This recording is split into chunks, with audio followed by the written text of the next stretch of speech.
Okay, we pulled it off center, about 8 turns, and what I use to do it with is um,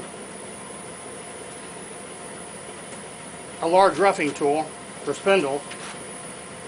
It's got a large face, so since you're only touching a very small piece of the wood, you need to use something large so that you have a large surface so that you don't really nick it each time like you do with a bowl gouge. You're more of a shear, and then this keeps it at a safe distance. You're only removing a very little piece of the wood at a time. When you get down to the bottom, you'll be able to see that piece you made the tenon, and that's your goal. You want to start pulling it down, and as you do, you can see a shadow underneath. So the shadow underneath is the wood that you haven't removed yet, the side you're not working on.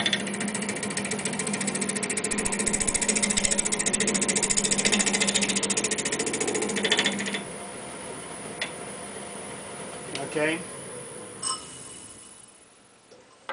Now I'm down to that, just touched that tenon at the bottom, and got a nice slope. I'm going to get out the power sander, put a little sanding on it now because you won't be able to come back to it when you're done.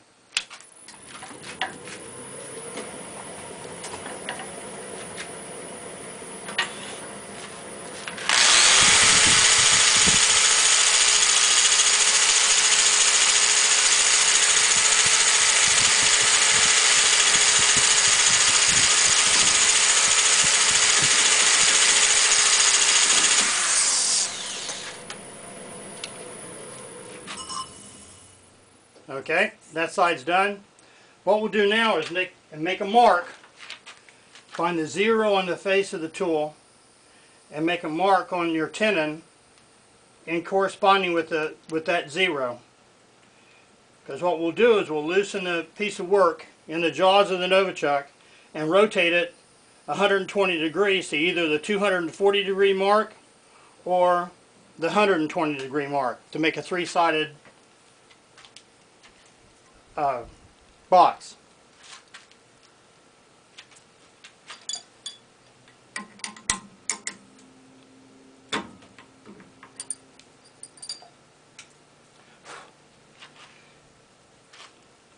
You go to the 120 degree mark. I made up this piece with a magnet and a wire, so it's easy to bend depending on the diameter of the work you're working with, to be able to find your 120 degrees, make it easier to relate this degree to here.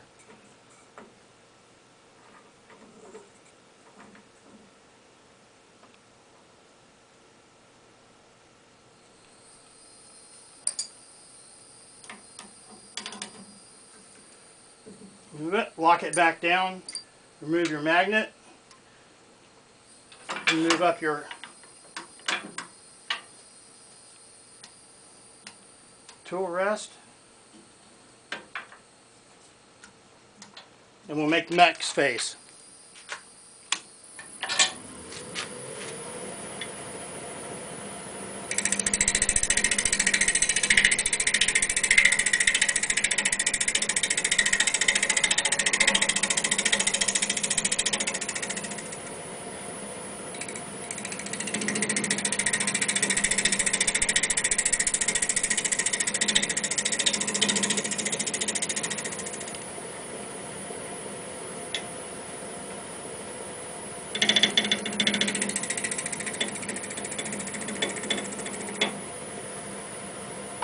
Remember to watch your shadows to keep your sides flat.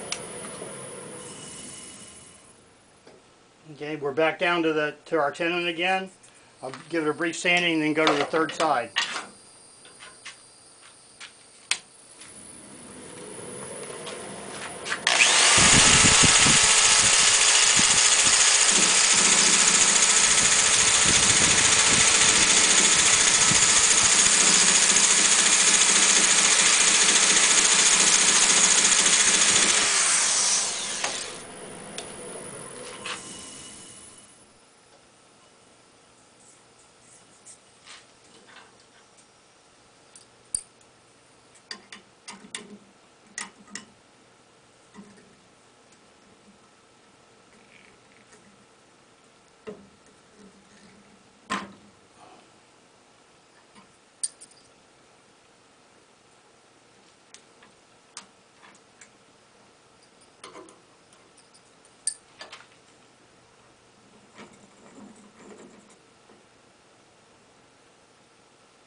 clean it up just a little bit.